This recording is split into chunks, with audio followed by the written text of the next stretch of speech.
Sabi ng amen, amen, and amen. Okay? Amen. Subukan natin itong share ko sa inyo. Ang gusto kong i-share ngayon ay, ang title is Indicators of a Rebellious Heart Toward God's Word. Palatandaan na iniiwasan mo ang pagtutuwid ng salita ng Diyos. Yung indicator, ito'y measurement sabi, that shows current state of something. Sabi, ito'y sukat na nagpapakita ng kalagayan ng isang bagay. Kanya dito, mame-measure natin, makikita natin, ano ba yung palatandaan na umiiwas tayo sa pagtutuwid doon sa salita ng ating Panginoong Hesus. Unang-unang palatandaan na umiiwas tayo sa mga pagtutuwid ng salita ni Jesus ay sabi, you live a life of sin rather than of truth. Nasabi rito, no, na mas nabubuhay ka sa kasalanan kaysa katotohanan. Sabi dun sa 1 John 1:6, if we say that we have fellowship with Him and walk in Him in darkness, we lie and do not the truth.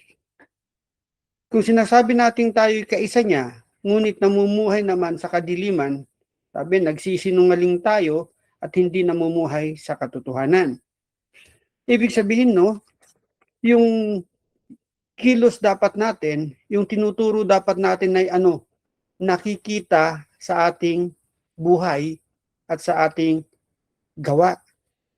Dahil sinasabi rito, no, kung sinasabi nating mayroon tayong fellowship kay Jesus, mayroon tayong pakikisalong buhay kay Jesus, dapat namumuhay na tayo, hindi na tayo namumuhay sa kasalanan.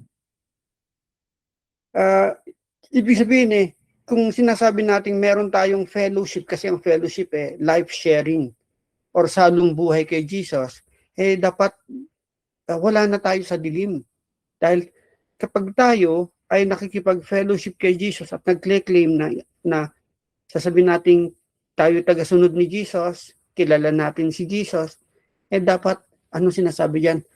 Dapat patuloy tayong lumalakad sa liwanag. Kanya sinabi, if we say that we have fellowship with Him and walk in darkness, nagsisinungaling tayo and do not the truth. Kaya dapat, pag sinasabi natin may fellowship tayo with Jesus, dapat lumalakad tayo doon sa liwanag.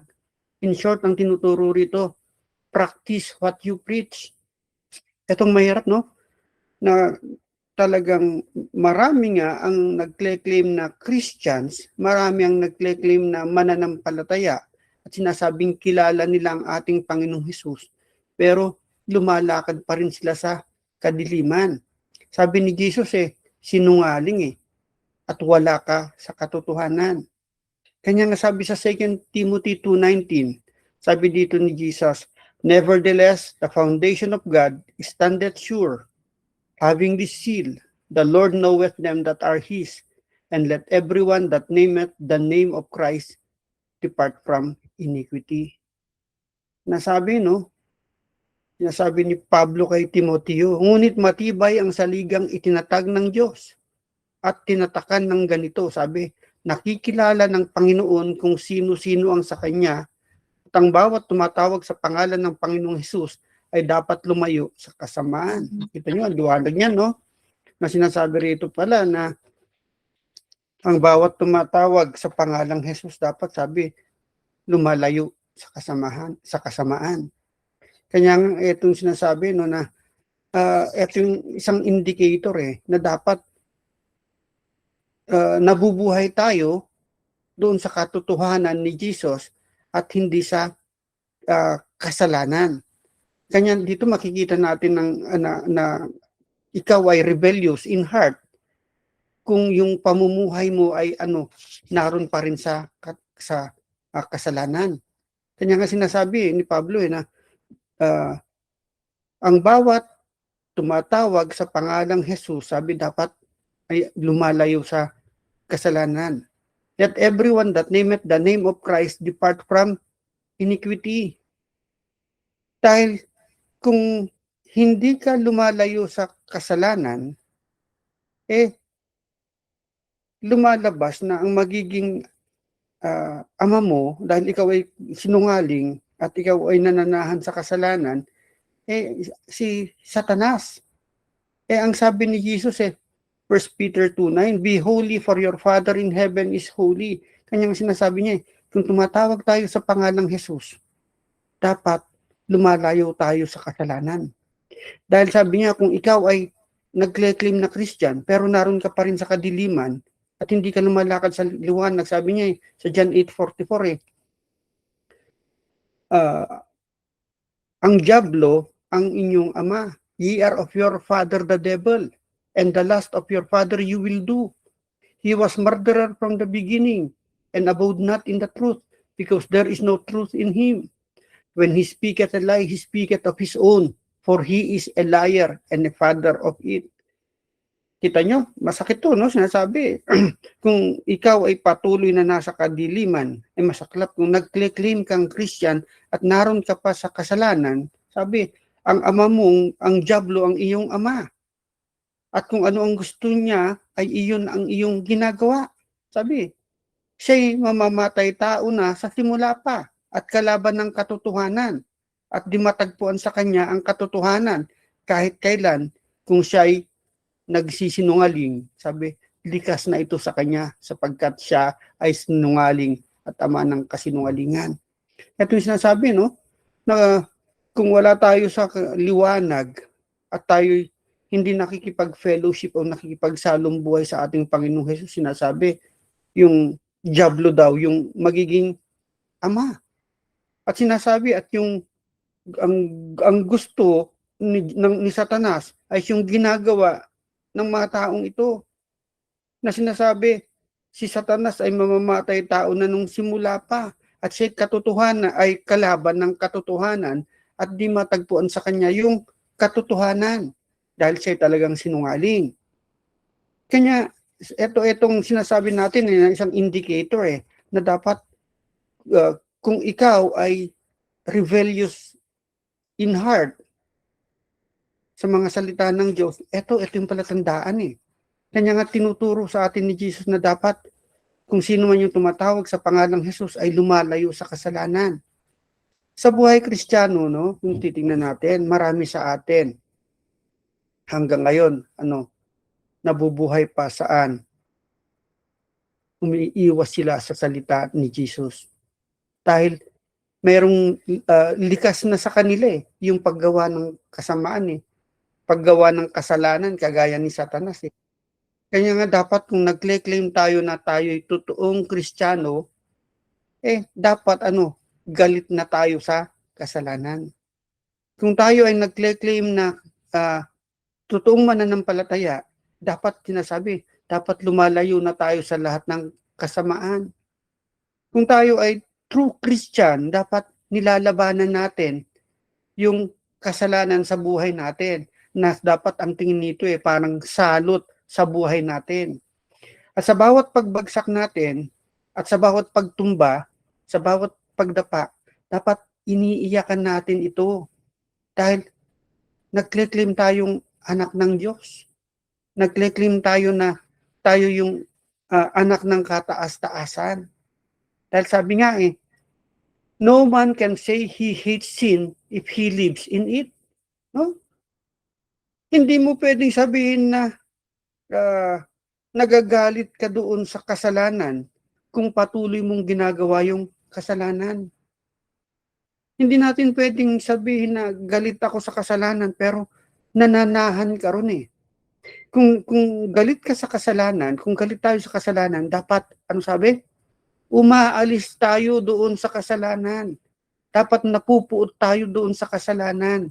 Dapat lumalayo tayo doon sa kasalanan. Hindi natin pwedeng sabihin yung awit ni Juan, sino to? O tukso-layuan mo ako. Pero tayo mismo ang lumalapit doon sa kasalanan. Ayaw nating umalis doon sa kasalanan.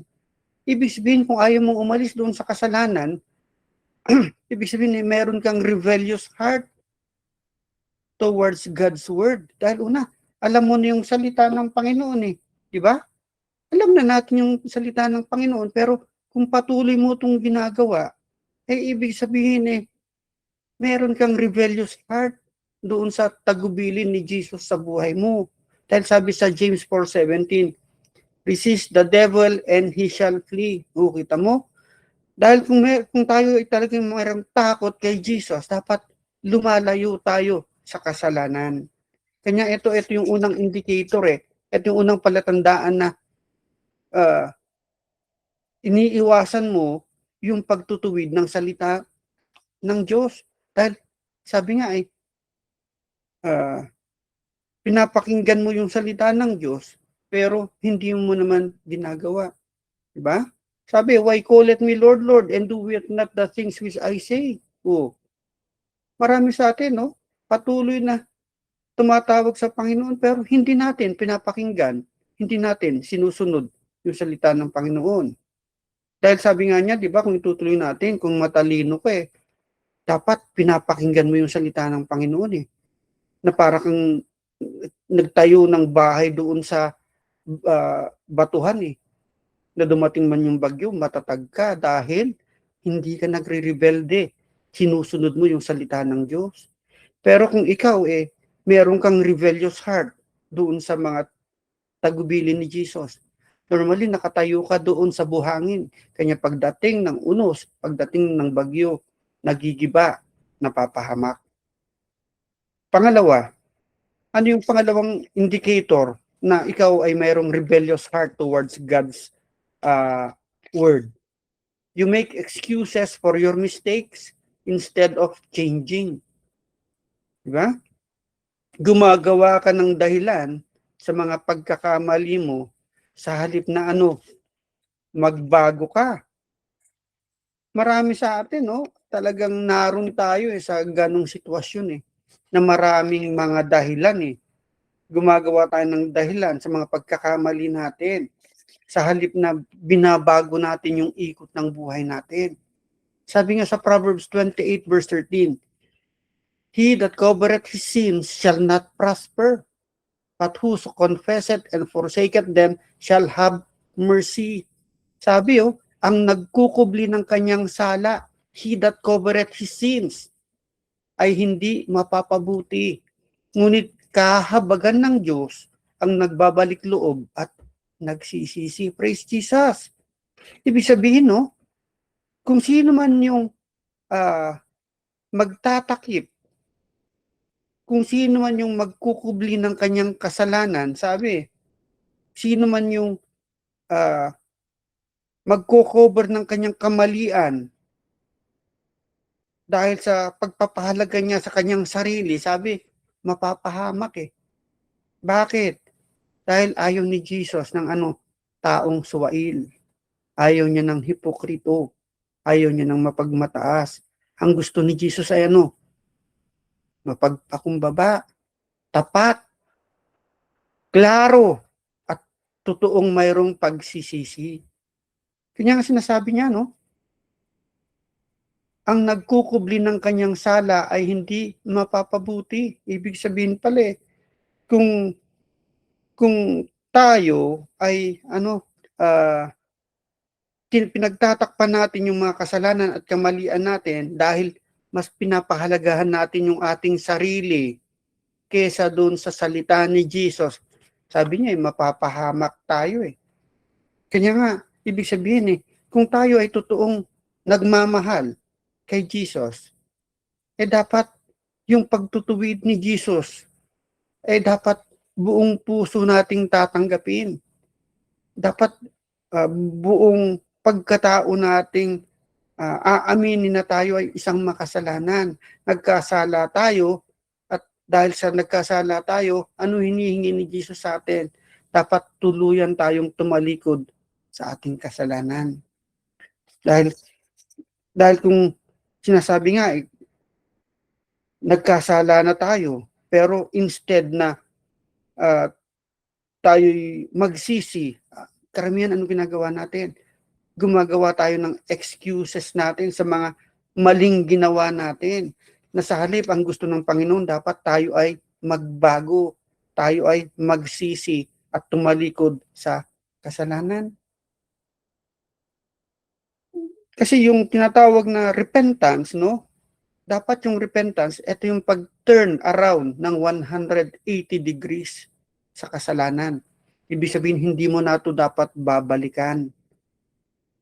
Kanya nga sinasabi, kung tatandaan ninyo, no, nung nagkasala si David doon sa kay Bathsheba, ano yung panalangin ni David doon sa Psalms 51 verses 1 to 3?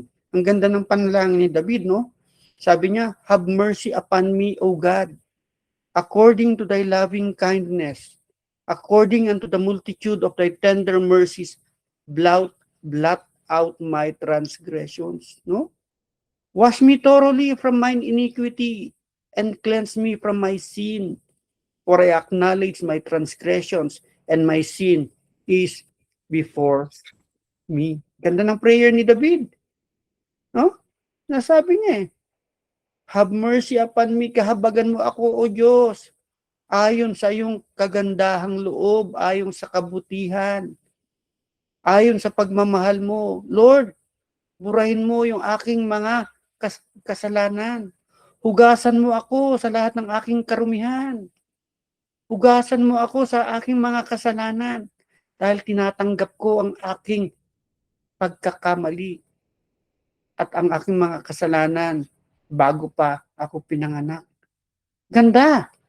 Ibig sabihin, no, nung nananalangin si David dito, no, ito yung nananalangin siya ito yung panalangin niya nung pagkatapos niyang magkasala, nakasama si Bathsheba. Ito yung panalangin niya nung matapos niyang ipapatay yung asawa ni Bathsheba, si Uriah. Dapat ganun din tayo, no, na dapat meron tayong contrite heart, na dapat meron tayong mapagpakumbabang puso, na hindi dapat tayo gumagawa ng anumang dahilan para ma-justify natin yung ating pagkakamali. Sa halip, sinasabi dapat kung tayo ay mayroong puso na hindi rebellious sa mga salita ng Panginoon, dapat sabi, wala tayong karapatang i-justify. Wala tayong karapatan na gumawa ng dahilan sa ating mga pagkakamali. Ang gusto lang ng Panginoon sa atin is tanggapin natin na tayo ay makasalanan. Dahil tayo ay isang maruming basahan sa harap ng ating Panginoong Hesus.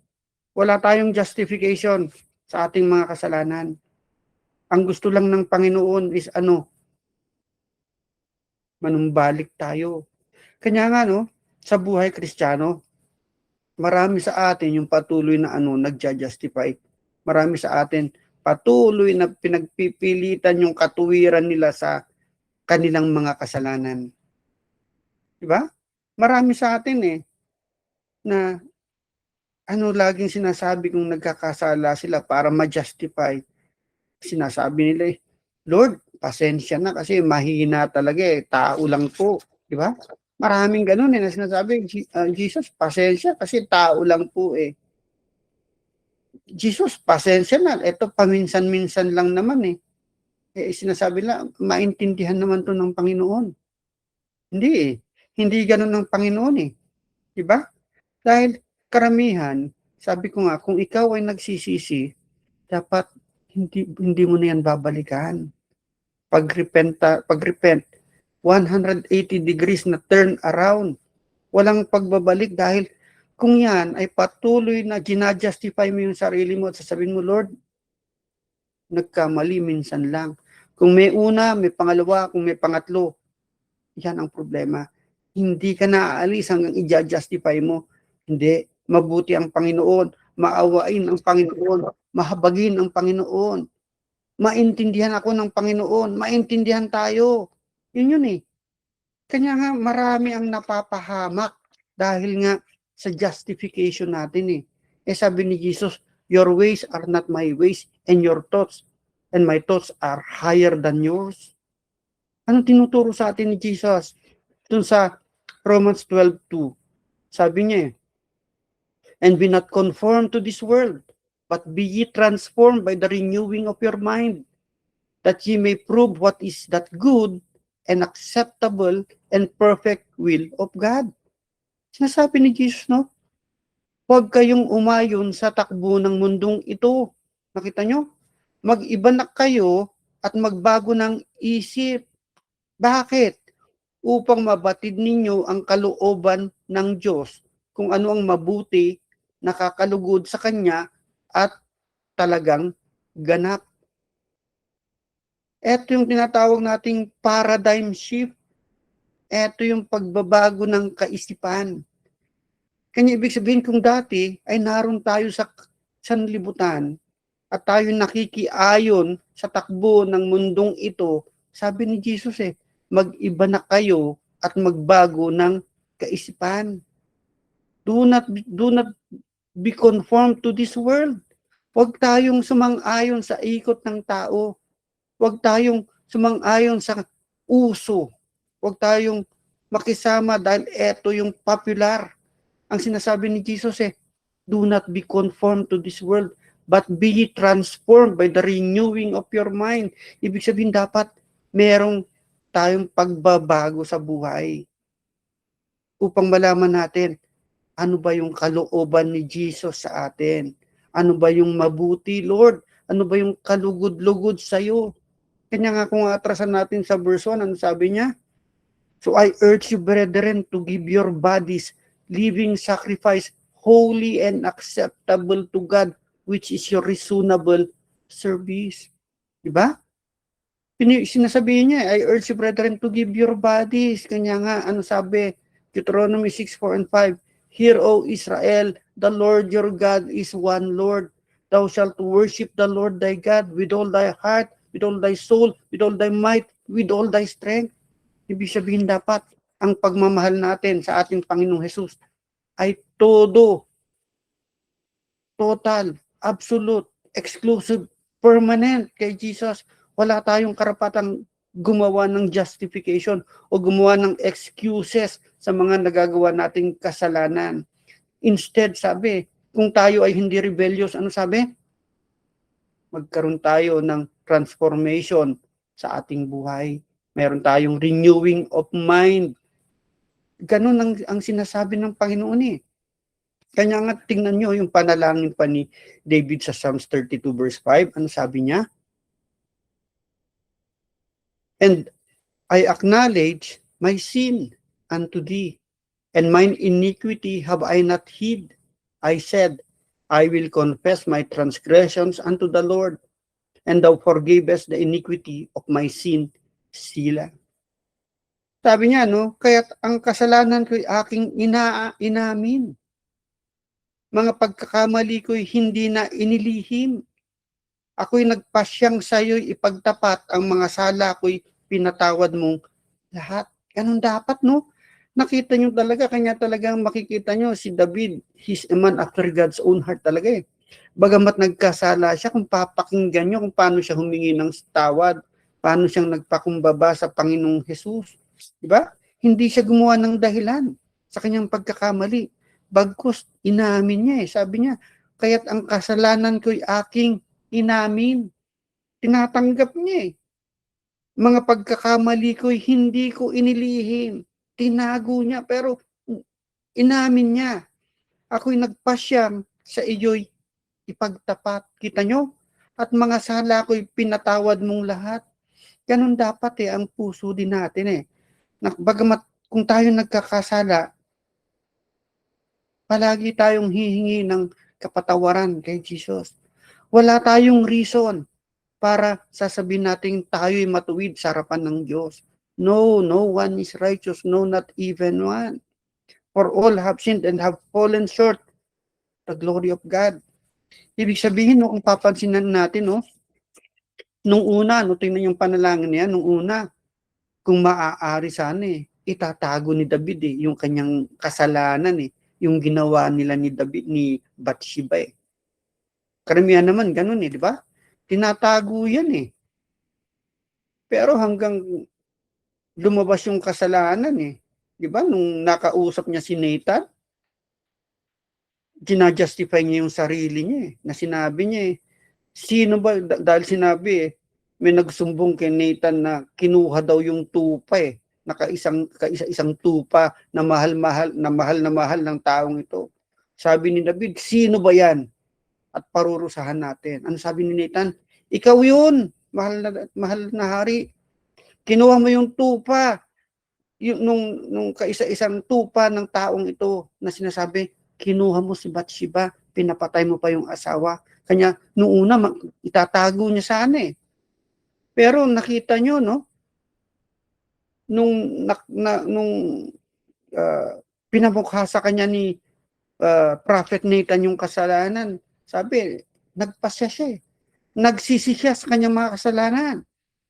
Ano resulta? Di ba? Pinatawad siya. Nung humingi siya ng tawad, wala nang iba pang, wala nang ifs, wala nang buts. Ang maliwanag diyan, tinanggap niya na siya ay makasalanan. Kanya nga, dito no, ano lang ba hinihintay sa atin ni Jesus? Bawat isa sa atin, minsan naroon tayo sa kasalanan. Pero sana wag tayong manahan palagi sa kasalanan. Wag tayong mag-dwell doon. Dapat patuloy tayong lumapit sa Panginoong Hesus. Dahil di ba, sabi nga sa 1 John 1:9, ito lang naman ang hinihingi sa atin ni Jesus kagaya ni David. Nagkasala si David. Pero sabi, nagpakumbaba si David di ba? Have mercy upon me, O Lord. Sabi, have mercy upon me, O Lord, according to thy loving kindness, according to thy multitude of thy tender mercies. Blot out my transgressions. Wash me thoroughly from my iniquity and cleanse me from my sin. For I acknowledge my transgressions and my sin is evermore. Diba? Sabi, if we confess our sins, sabi, He is faithful and just to forgive us our sins and to cleanse us from all unrighteousness. Ito lang naman ang hinihingi sa atin ni Jesus no? Na dapat kung hindi na tayo kailangan pang mag-justify. Hindi na kailangan nating i-justify yung sarili natin na tayo'y matuwid. Hindi, ayaw ni Jesus yun. Dahil unang-una, bakit ba pumunta rito si Jesus, di ba? Sabi niya dun sa Luke 12, na sinasabi niya, I did not come for the righteous. Pero sabi niya, pumunta ako rito para doon sa mga, I did not come for the saints, but I come for the sinners to repent. Pumunta siya rito para hindi sa mga matutuwid, pero doon sa mga makasalanan para magsisi, para tanggapin nila na sila ay makasalanan.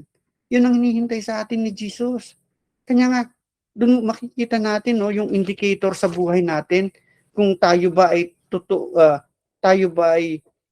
umiiwas doon sa pagtuwid sa mga salita ni Jesus, di ba? Una sinasabi, nabubuhay ka sa kasalanan kaysa sa katotohanan. Pangalawa, sinasabi na marami sa atin patuloy doon sa pag-justify o paggawa ng kadahilanan sa mga pagkakamali sa halip na magbago. Pangatlo, anong pangatlong palatandaan? You're arguing with the messenger, not the message. Ito, normal na normal to, dahil marami ito, inaatake ang pagkatao ng mga ngaral na sa halip na unawain yung mensahe ng Panginoon. Sabi sa Galatians 4:16, am I therefore become your enemy because I tell you the truth? Ay ko, masakit to mga kapatid. At ngayon, sabi ni Pablo, ituturing ba ninyo akong kaaway dahil sa sinasabi ko ang katotohanan? Dito sa talatang ito, hinaharap ni Apostol Pablo yung mga Kristiyano ng Galatians Bakit? Dahil nakita niya na marami siyang nagiging kaaway dahil sa salita ng Panginoon. Nagagalit sila sa kanya dahil tinuturo niya kung ano yung katotohanan. Tinuturo niya kung ano yung katuwiran. Tinuturo niya yung liwanag sa dilim. Di ba?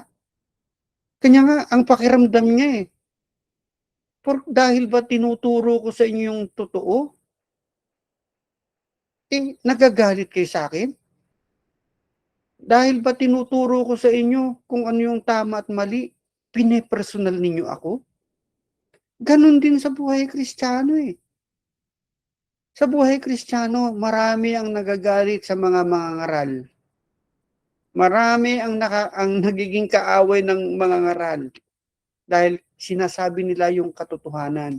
Sabi nga ni Jesus, and you shall know the truth, and the truth shall set you free. Pero ang masaklap, habang sinasabi yung truth, marami ang nagagalit sa mga mangangaral. Kanya ano nangyayari? Yung mga ayaw makinig sa salita ng Panginoon dahil ang ayaw na nila ng sound doctrine dahil sa halip na pakinggan nila yung mensahe ng Panginoon, ang inaatake na nila ay yung mangangaral ng Panginoon. Ginagawa nila, pinepersonal nila yung mga manggagawa. Pinepersonal nila yung mangangaral ng Panginoon. Di ba? Normally, ang daming persecutions ng mga ngaral di ba? Ano sinasabi nila unang-una kung titingnan natin?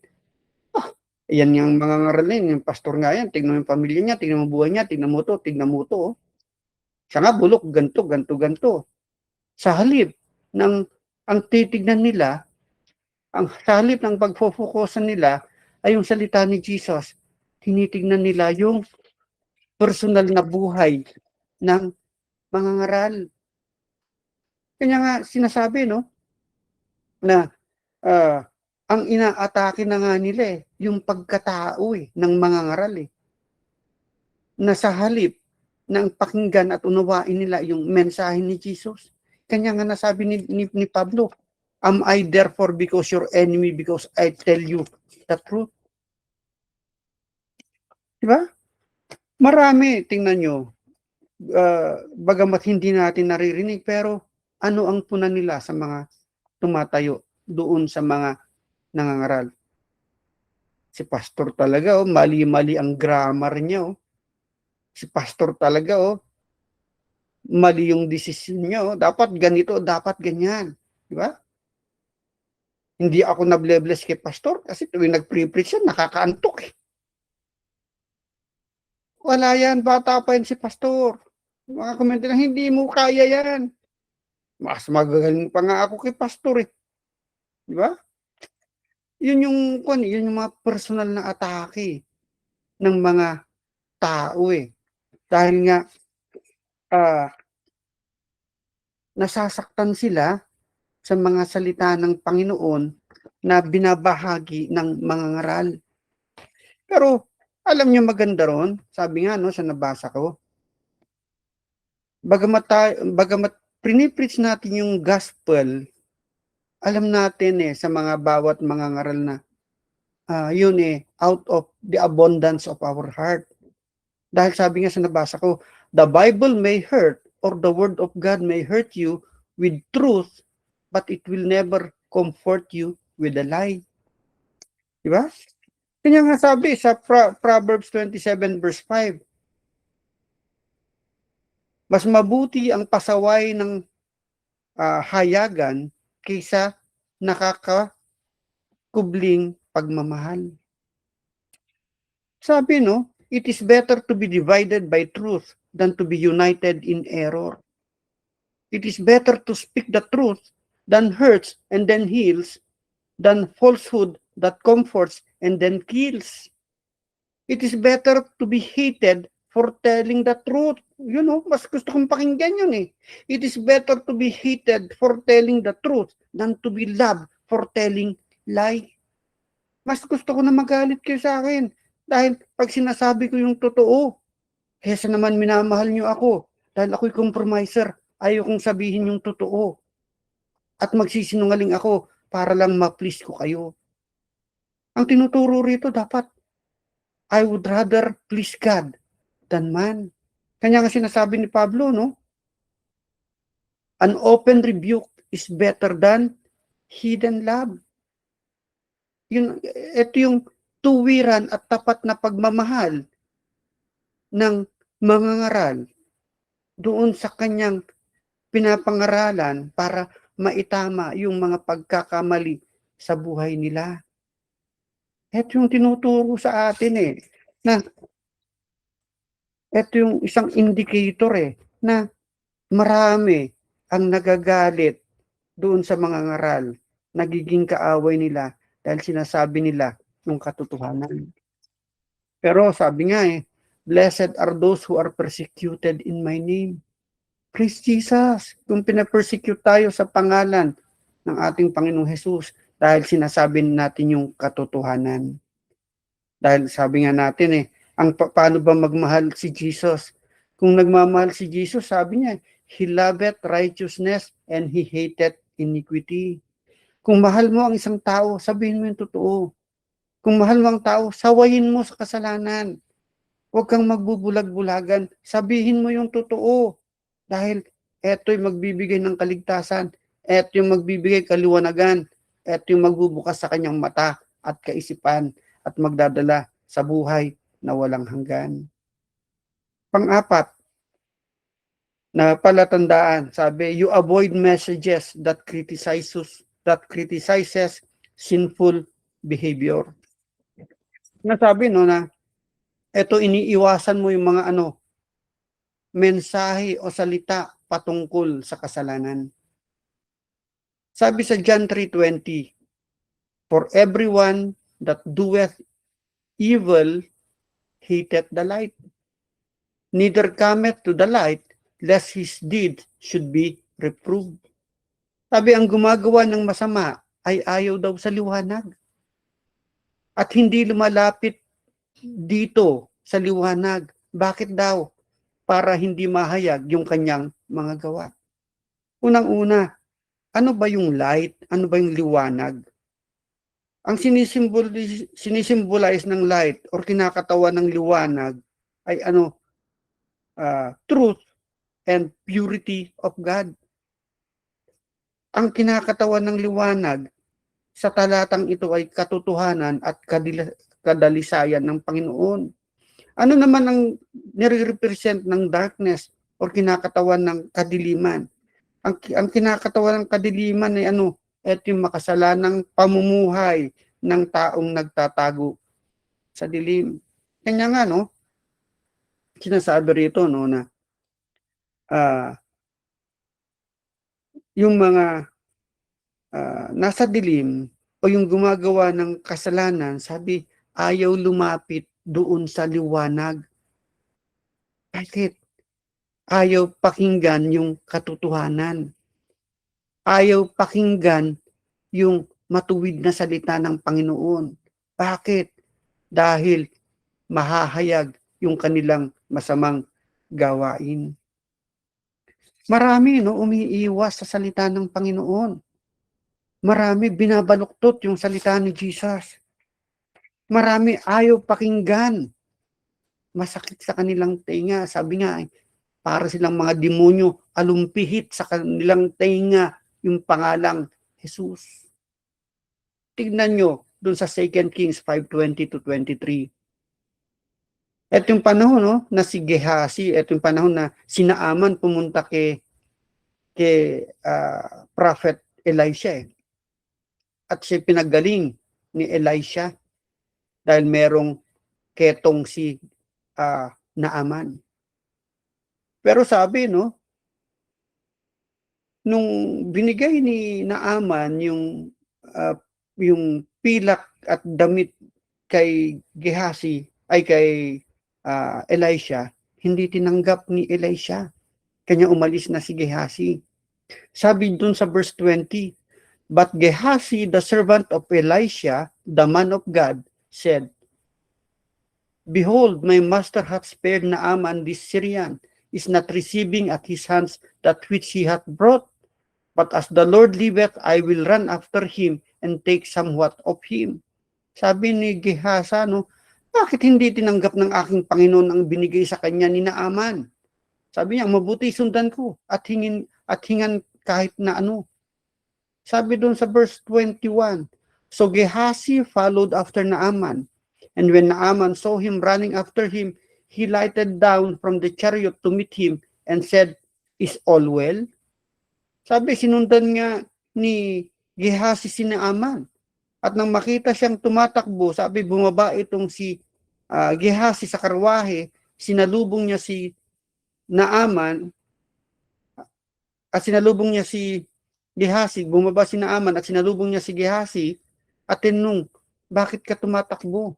Ano sabi ni Gehazi? Sa verse 22, sabi, and he said, all is well, my master hath sent me, saying, behold, even now there be come to me from Mount Ephraim 2 young men of the sons of the prophets. Give them, I pray thee, a talent of silver and 2 changes of garments. Sabi, wala kang dapat ikabalisa, Naaman. Pinasunod lang ako ng aking Panginoon para sabing may dumating na 2 mahirap na propeta mula sa Ephraim. Kung maaari daw ay bigyan mo ng 3,000 pirasong pilak at 2 bihisan. Diba? Ano ginawa ni Naaman? Sabi, binigyan siya ng 6,000, 6,000 piraso ng pilak at binigay pa. At binigay ito sa kanyang alagad eh. Pero ano ginawa ni Gehazi? Kinuha niya sa kanyang alagad, dinala sa bahay, tinago yung supot at saka bihisan. Kaya, nung bumalik siya doon kay Propeta Elisha, nagsinungaling si Gehazi. Sabi ni Elisha kay Gehazi, huwag kang magkaila sa akin pagkat kasama mo ang aking espiritu nang bumaba sa karwahe si Naaman at salubungin ka. Kung titingnan natin, no, ano ba yung sinasabi sa Luke 12 verse 2? Sabi, for there is nothing covered that shall not be revealed, neither hid that shall not be known. Walang natatago na di malalantad at walang lihim na di nabubunyag. Kung titingnan natin, no, ano ba yung tinuturo dito sa pang-apat na to na sinasabi rito, no, na